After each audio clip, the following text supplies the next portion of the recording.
Donc je vais vous présenter Loch Ness. Donc, dans Loch Ness, les joueurs vont placer des photographes un petit peu partout sur la carte en début de partie. Et leur but du jeu, ça va être de prendre en photo le monstre, la fameuse Nessie. Donc je vais la placer aléatoirement. À son tour de jeu, un joueur a le choix entre prendre un de ses photographes et le placer ailleurs sur le plateau.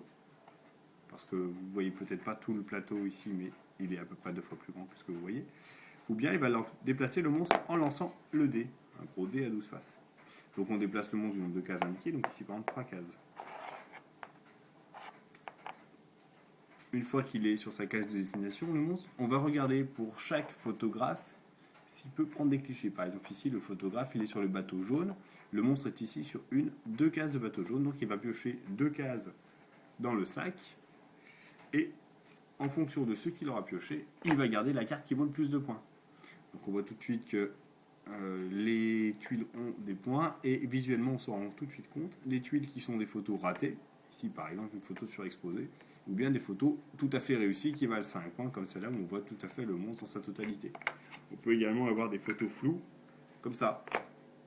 Mon cher Bambin, ça va faire si souvent. Le joueur garde donc la tuile qui vaut le plus de points, on remet les autres tuiles dans le sac, et le jeu continue ainsi jusqu'à ce qu'il n'y ait plus de tuiles dans le sac. C'est celui qui a le plus de points qui a gagné. Alors le jeu est vendu par Gigami pour des joueurs à partir de 4 ans.